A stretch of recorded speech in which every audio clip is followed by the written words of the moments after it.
What's going on, everybody? It's your boy TeflonJohn coming to you courtesy of the Art of Reinvention and the I Am TeflonJohn brand.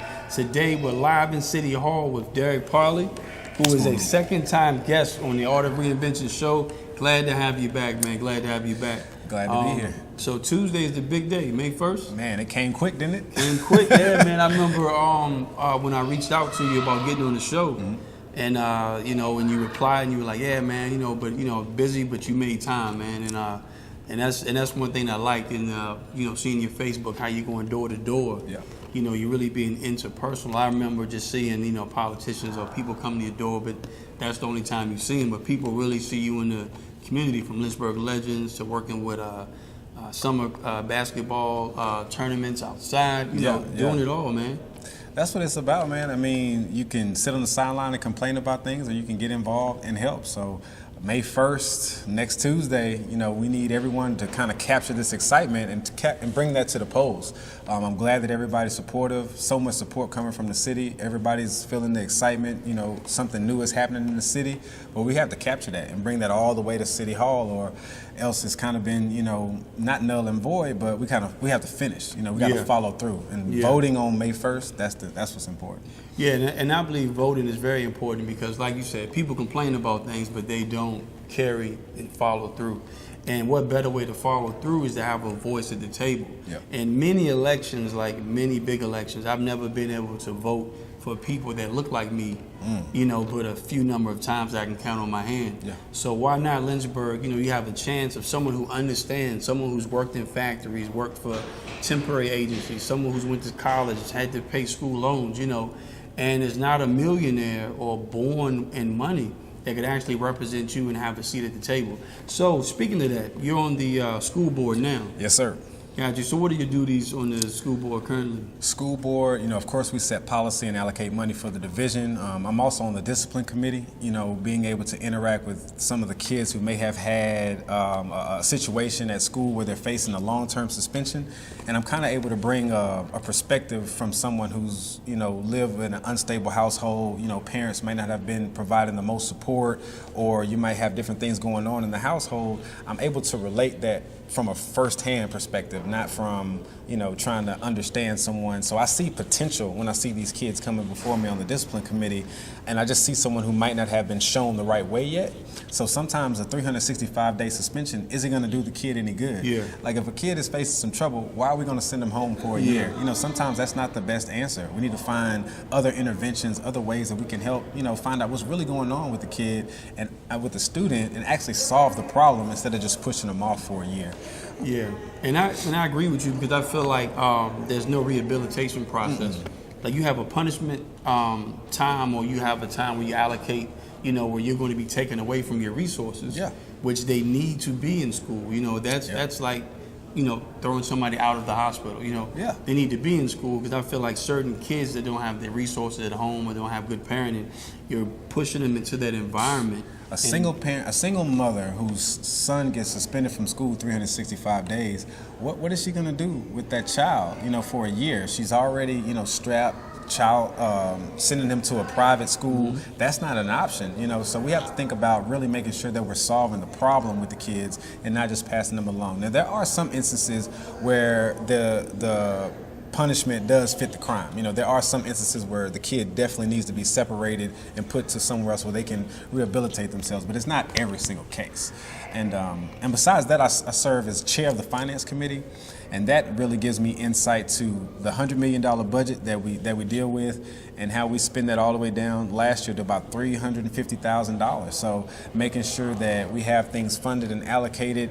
In some areas, we have to make some tough decisions. When you only have a certain amount of funds, but you have a lot of programs that need to run, it's hard, because you don't want to cut anything, but sometimes it happens like that.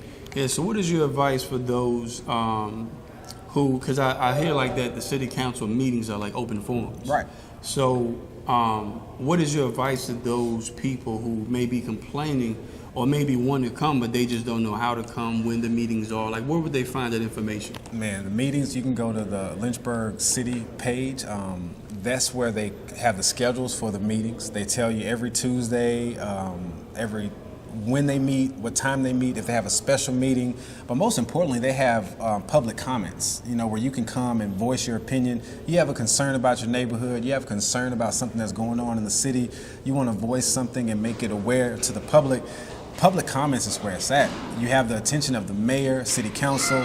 Everything will be documented, and you can really get some momentum going. So I encourage people to understand the advocacy process, the organizing process, because you have a voice as an individual. You can get people in your community together. Y'all can come down as a group, talk about things that you want to see done, things that you want to see done differently.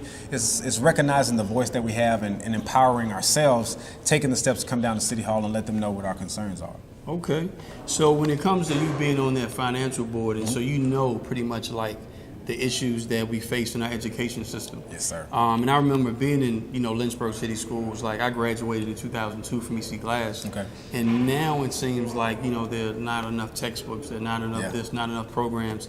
And one big resource that we don't really see, was not seeing a lot of, not that we don't have a lot of qualified teachers, is they're taking jobs elsewhere, right, so they can feed their families. So right.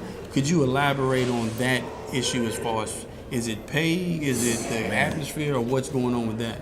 We have some great teachers here in Lynchburg. Let me start off there. We have some great teachers, great administrators, so we have some good pieces in place. Unfortunately, we have some of the lowest pay scales in a 100-mile radius. In the state of Virginia, I believe the city of Lynchburg is $7,000 lower than the state average and $15,000 lower than the national average. So we have to compete with the Nelson counties and all these other surrounding bodies who are starting their teachers out a little bit higher. So we'll get the teachers, we'll train them, go through orientation, to go through our process, but a year or two down the line, they might, like you said, have to put more food on the table for their family or make the best decision for their career. Sometimes that includes taking a job somewhere else that can pay them a little bit more. So we have to put the resources where it's important for our employees so they can be retained here, because once again, we're spending more money retraining more employees, rehiring more employees. Some of the programs and the things that we have in place are great in Lynchburg City Schools, but we all know that early education is a key. That the preschool program, the pre-K program, having a certain amount of books read by the age of 5 or 6, different things that we can do. We know that's so important. So last week I took a tour to the Hutchinson Learning Center where they do the pre-K program over there. And I was so impressed with the facility, with the teachers, with the passion, but I was concerned at the same time. There was almost 300 kids there, only one principal. She didn't have any assistant principals. She didn't have any counselors there.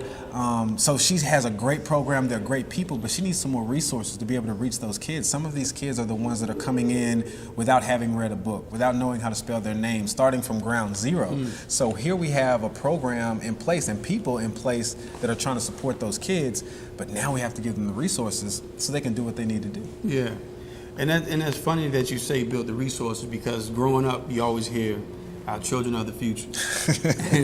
and it almost becomes cliche, because once again, like, you're a politician, someone who wants to get in politics, but your main concern is education. Why is education so important to you, and how do you think the decisions that you make, how will they affect your young kids? Man, well, education is important to me because it gave me an opportunity to kind of change the trajectory that my life probably would have been on. I have no shame in saying, my mother went to prison, my father went to prison, some of my siblings went to prison, aunts and uncles, all of that. So the environment that I grew up in wasn't necessarily lining up to, going the college route or seeking a trade or whatever, being a productive citizen. So once I started understanding what education could deliver for me personally, being able to attain my degree, being able to get that network of people. That's what education did for me. It really exposed me to other avenues, other ways. Growing up in the projects of the hood, you see the drug dealers, you see the people, the professional sports players, the rappers. That's what you see, and you think those are the only avenues out. One thing I can say about education, it exposed me to other ways that I can produce for my family legally, and not have to be looking over my shoulder and worrying about things. So now that I know my family is watching me, I have 3 children. One daughter at Dunbar, a son and a daughter at TC Miller, and so they know how much education was able to change my situation and my environment from how I grew up. So I'm hoping that they're able to follow my model And it doesn't have to necessarily be education as much as just trying to advance yourself. And sometimes that might be getting a skill or a trade or a certificate, being an electrician, whatever. There's so many options out there, but you have to be in those circles. You have to be in the know to know how to take advantage of it. And there's one powerful thing that you said, and you were talking about empowerment through education, whether it be school education, whether it be educating to get us out of that poverty rate. And that's what I want you to retouch on, because you had some great ideas of how not just to give out money, but to give out education to empower people. I grew up inner city Houston, underneath the poverty line, with my parents being in and out of prison. Of course, I've had some struggles. I know the no meals. I know I used to wash my clothes in the bathtub on my hands. So I'm very familiar with the struggle, and I know that poverty is a mindset, because I was always used to not having. I was used to the struggle. I was used to, when we got money, we went and did what we needed to do, and then we just didn't have money for the next 2 weeks until we got some more. But once I was able to retain some of the financial literacy and actually change my mindset about money, actually start to value money and understand what money, the purpose and what it's supposed to be for, use it as a tool, that's when I started noticing things changing in my life. The financial literacy piece is actually teaching you what to do with money every single time it touches your hand. So you're given a strategy, a saving strategy. Do you have a bank account? Do you have a savings account? Do you have emergency savings? All these things I was never taught, so it's hard to model something that you didn't see. Mm-hmm. And it's not just for people that's living under the poverty line, because on the flip side, 75% of Lynchburg is not living in poverty.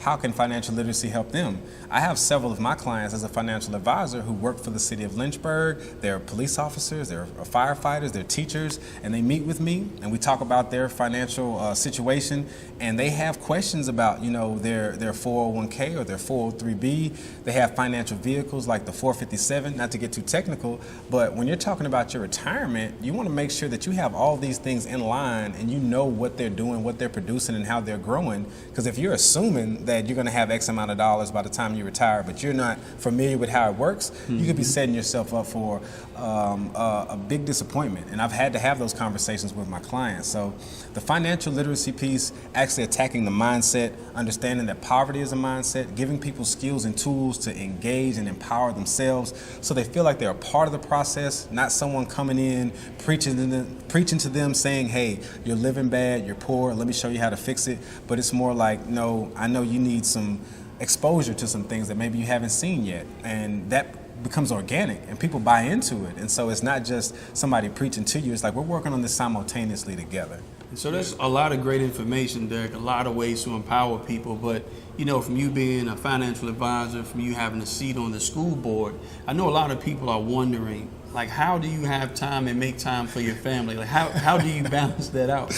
Well, I'll tell you, my family comes first, so I have to make time for everything else. That's a big priority of mine. Growing up in my situation, not having the best family support as far as a family unit, I wanted to make sure that that was a big part of my life and make sure that that was something that I prioritized. So when it comes to making my calendar, seeing what events I have, I'll check with my wife first. She's the boss, man. She sets that schedule. Somebody might send me something, we want you to come speak here or go there.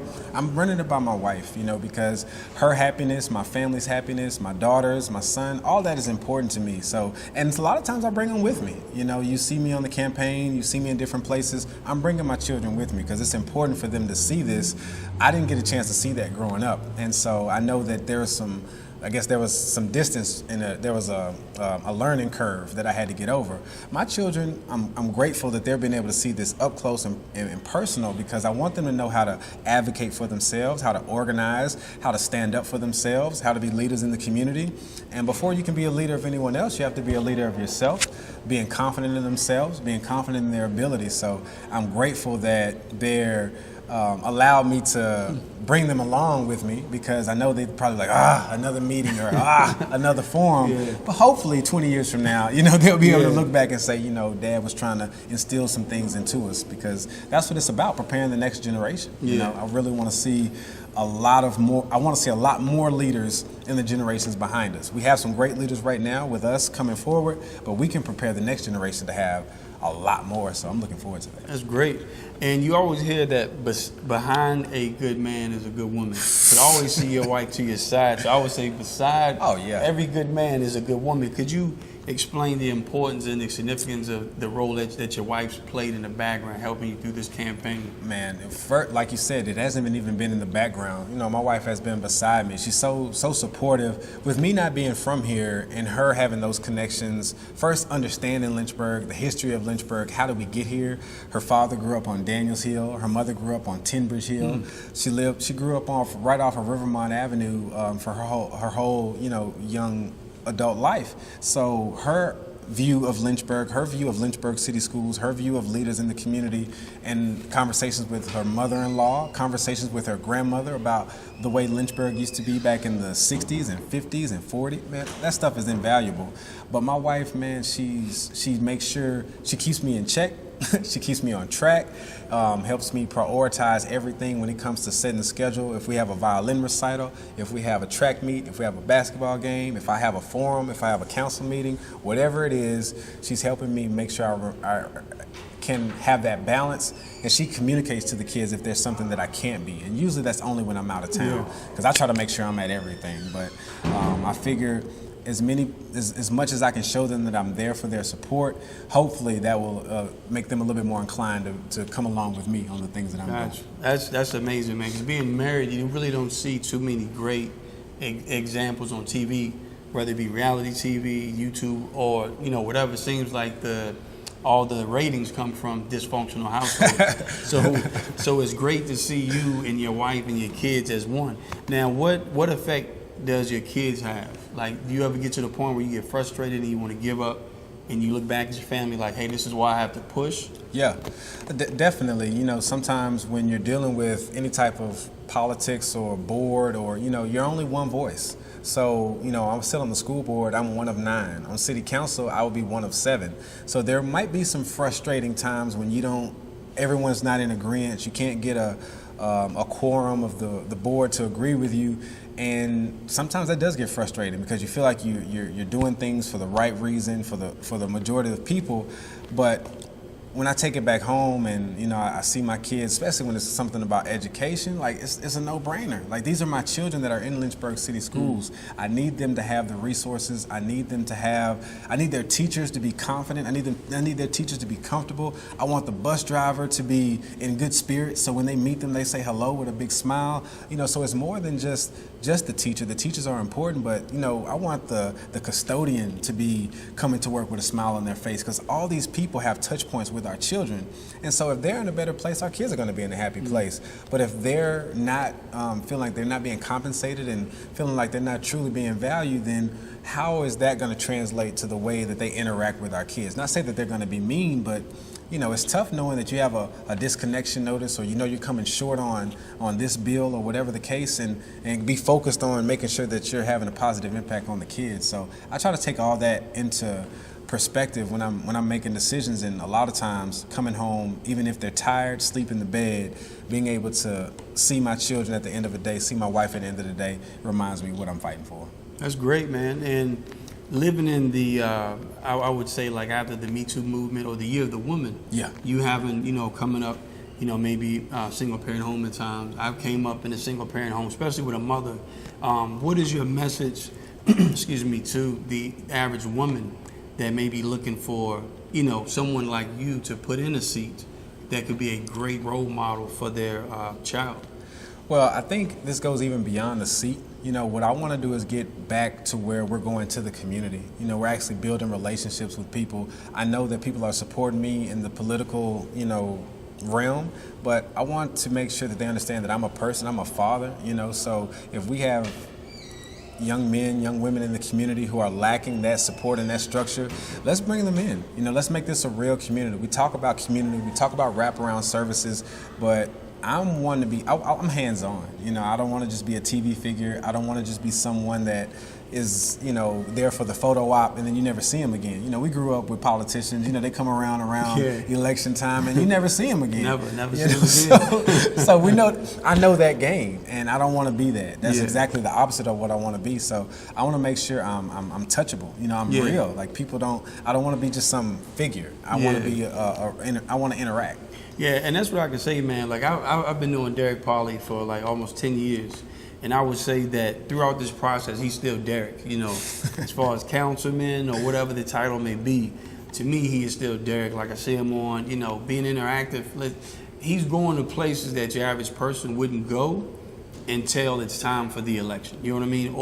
But you will still see Derek in those places, in those neighborhoods, talking to those kids, taking a chance where no one wants to actually go. And you kind of see politics as usual, where you see the old phrase where kissing babies and shaking hands. Yeah. And so Derek's not that type of guy, and that's why I want you guys to really know the type of person. Like, you're dealing with a father first, you're dealing with a brother or cousin, so he knows how it is. And me and Derek worked at a factory here in Lynchburg, so we know what it's like to go home to your family after you're working all these hours. So you're trading time for dollars. So listening to Derek talk about the family dynamic really inspires me, and it should inspire you as well, because it's beyond his seat. It's actually who he is as a person. And with that being said, where you were talking about you as a financial advisor, how would all that, everything in your past, how does that process help you be the one to actually vote for it?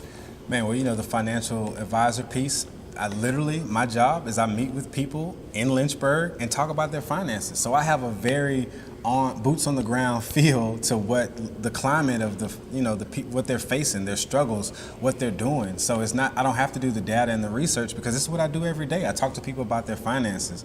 When it comes to the education, I got 3 kids in Lynchburg City Schools. I'm on the school board, so I've spent the last 3 years studying the school system, how we can improve, and where areas where we can make adjustments. And so I don't have to get reacclimated to that. I've been living that the last 3 years. When it comes to the poverty, I live in a food desert. I live right off of Rivermont Avenue. So that food line on Bedford Avenue that was taken away, that has a direct effect on me and my family. We don't have access to fresh produce. The elderly in that neighborhood don't have access to a pharmacy, or just going to get some milk or some eggs or some bread. So I live there. My mother-in-law lives there.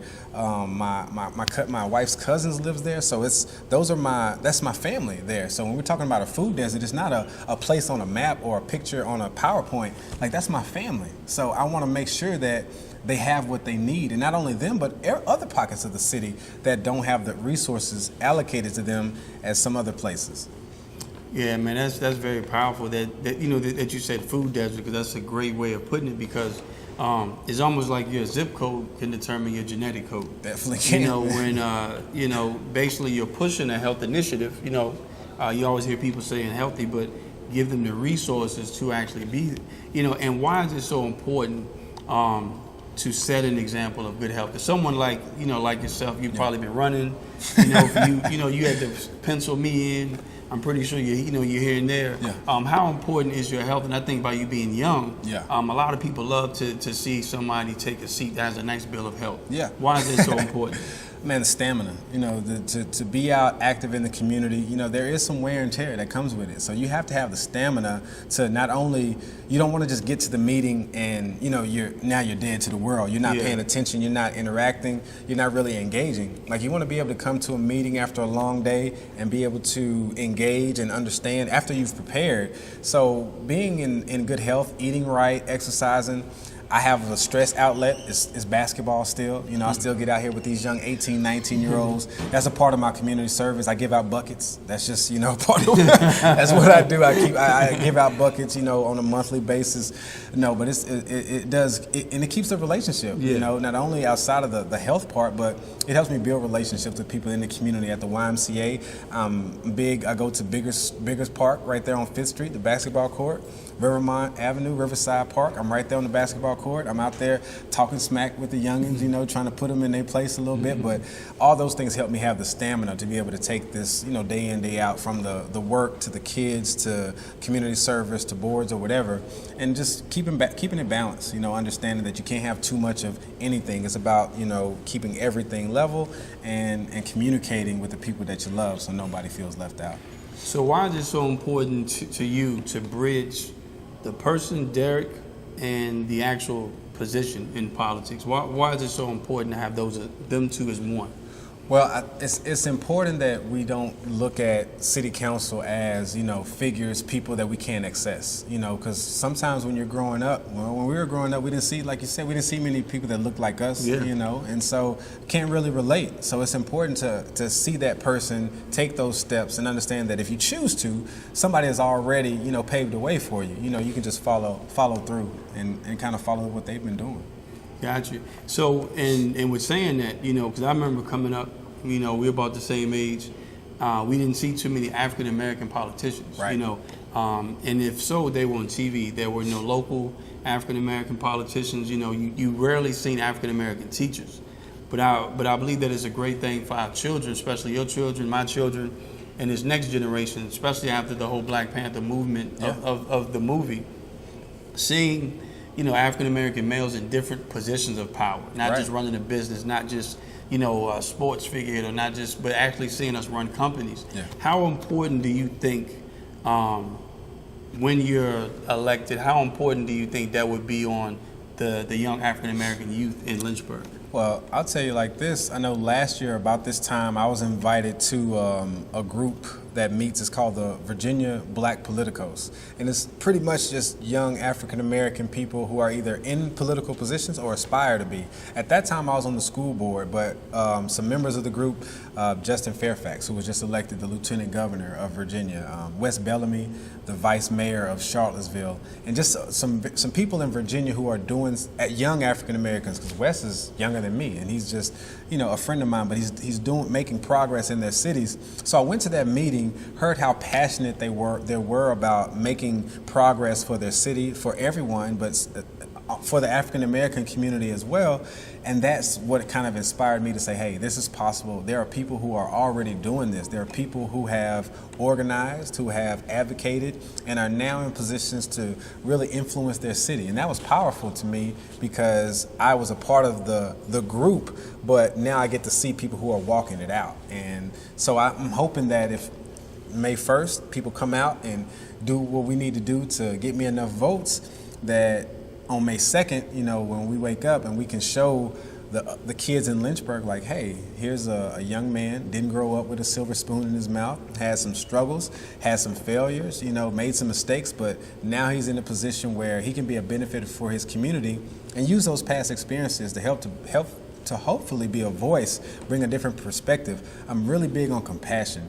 I feel like city council, sometimes they have a lack of compassion because maybe they haven't walked that street before. They haven't lived that life before. So sometimes they're talking about poverty, they're talking about data. I'm like, it's not data. We're talking about people. You're talking about a mother, a father, a son, you know, somebody who loves them. You know, when we're talking about it's about having compassion so people understand that it's a living person on the other side of that statistic, you know. So I want to bring that, not to give anybody a crutch, but to show the voice from the other side. Yeah, I think it's important. And I think that's important because, like you said, empowerment through education and empowerment through being heard. Because, like you said, you know, a lot of people view politicians as figureheads that can't be accessed. But here we are from one phone conversation.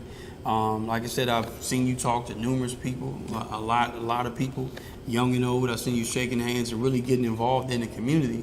And not just in the highlight spots, but you're always in the news. I mean, this is behind the scenes stuff where you've been grinding out. So as we sum up everything, I got a couple more questions, but this whole campaign process and your life, you know, how you've changed and went to college and everything, how has your life, your past life, combined with this campaign process? How does that help you grow? Man, it gives me a 360 perspective, you know, because I know what it's like to be in an environment where there's not much hope. You know, you don't see many things positive going on around you, and you're just trying to figure out how to make it day to day. You know, that's kind of where your mindset is. How do I make it through this day? And then on the flip side, I know what it's like to finally have a path kind of laid out in front of you, making a plan to where you want to go. And now I'm thinking, okay, where do I want to be 15 years from now? Where do I want to be 30 years from now? What position do I want my children to be in 30 years from now? You know, because 2060 is coming whether we're prepared for it or not. Yeah, you're right. So I want to make sure that I'm doing the things that I need to do to prepare myself and my family and the community to be in the best position.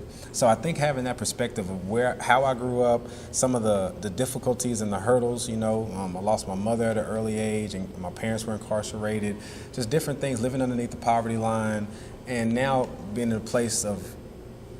a position to be able to have some influence and be able to make some decisions for people who are experiencing that, you know, instead of people making decisions who have never experienced it. So it's a different type of understanding. They need the data, they need the research, they need all that. Like, that is helpful, but I've lived it, you know, I've lived it. So when we talk about people, you know, working 40, 50, 60, 70 hours a week, we've done that. You know, we know that grind, and we know the exchange and how that effect that it has on our families. So, you know, I'm coming from a different perspective of real live, I guess, experience with it. Okay. All right.